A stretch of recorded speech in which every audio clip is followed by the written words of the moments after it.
Hey guys, welcome back to another video. It's your man Jay Will. So this is an updated video and discussion on the Galaxy Note 9's battery life.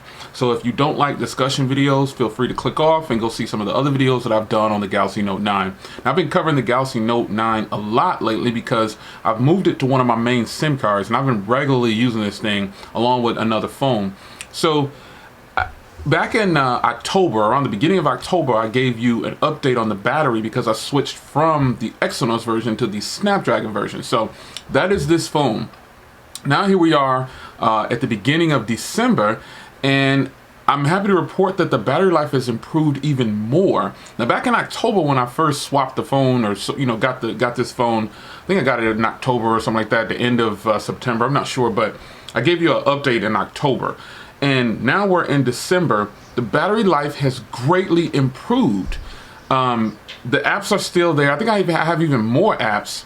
I have been running a black wallpaper lately, and that's just so I can get a better look at my icon pack. But I know with it being an AMOLED display, that is going to save me a little bit of battery. But I did it just to get a good look at this beautiful icon pack. I'll try to remember to link this down below for those that want to purchase this icon pack. Now, running the black wallpaper does help a little bit with battery, with this being an AMOLED display. My battery life, I'm going to put up some screenshots. My battery life has not doubled, but I'm getting upwards. I'm starting to get closer to 8 hours of screen on time on every charge. And I'm happy to report that I'm able to go over a full 24-hour clock. So if you guys know, I really do not like to charge my phones just to charge them. I've got battery packs, battery cases, I got a whole bunch of stuff. But in reality, what good is a phone if it cannot stay off of the charger? I keep my resolution at Quad HD. I do not turn it down to 1080p. And that's just a personal preference that I have.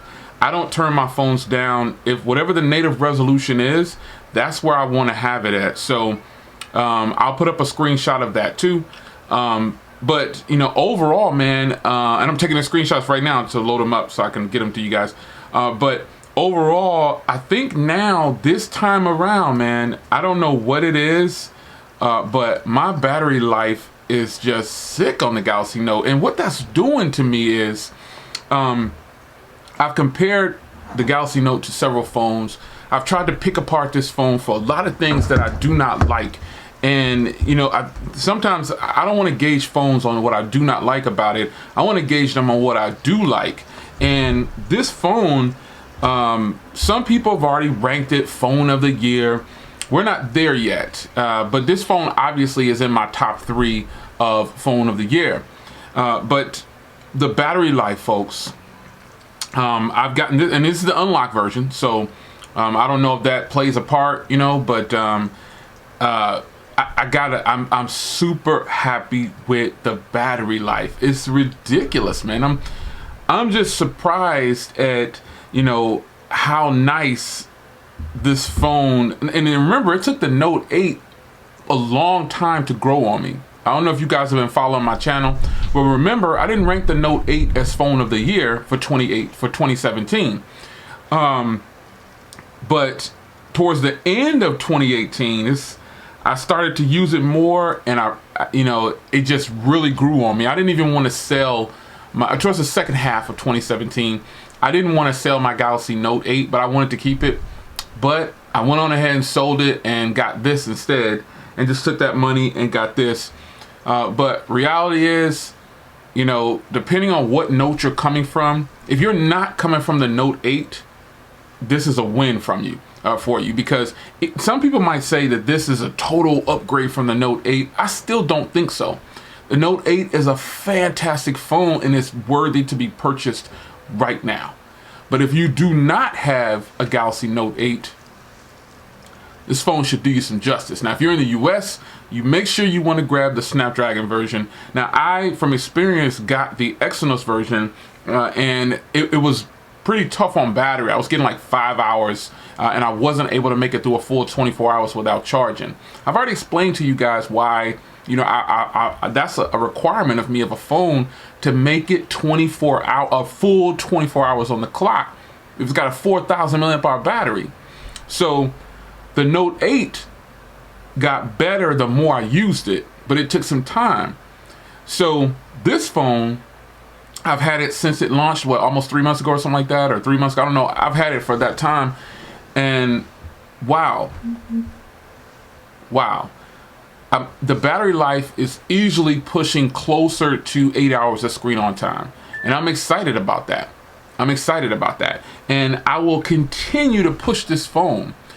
The only drawbacks I think I've found now, as far as taking out the price and stuff like that, because I was an early adapter, but the only drawback I've found is the front camera, and it's not that bad. It's not horrible. You know what I'm saying? It's not horrible. So with that being said, I made a video recently about why other people think this is the king. And you guys know how highly I speak of the Vivo Nex S. I think that is one of the best phones on the market. But remember, best is in the eyes of the beholder. If you think that a phone is great, you could think this phone right here from ZTE is a boss. And if you think that, fantastic. That's your boss. That's your king. But when it comes down to just bare bones, offering everything, throwing it all on the table, this is the phone that's doing it. I saw some people in the other video saying Jay just won't admit that this phone is the king. No. It's not about that. It's just that I hate to keep saying this, but I've got more phones than most people who watch me, and it's tougher for me to make a choice like that. People always ask the same question. Well, what if they were the same price? I don't know. They're not the same price, so that's too hypothetical for me, and I'm paying all these different prices for these phones. So all in all, though, folks, the battery life on my phone, this particular Galaxy Note, has been fantastic. And as I sit here today, looking at this beast of a device, wow, I'm impressed with the improvements of the battery. The more and more I use it, the better the battery has gotten, and it's faster around this time. Didn't take as long as the Galaxy Note 8 to come around. So when this gets Android One UI or something like that, there's some leaks out there that One UI is open to beta for the US public if you have the unlocked version. Now, I don't know how true that is. I'm not even really gonna try to go into the betas and all that stuff, but I'll get it when I get it.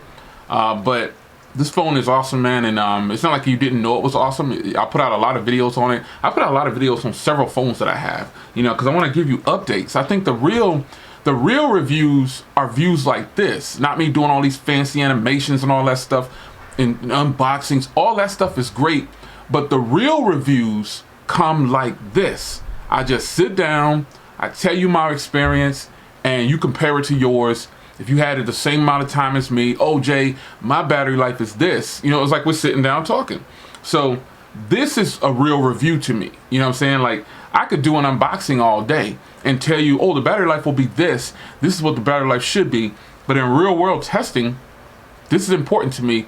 And that's why I post updated videos like this every 30 days, every 45 days, something. I do this to keep you in the loop, to let you know, hey, this is what's happening. How is yours? And that's the question I have. How is your battery on the Galaxy Note 9? It's your man, Jay Will. I'll see you guys in the next video. Leave a comment down below. Take care.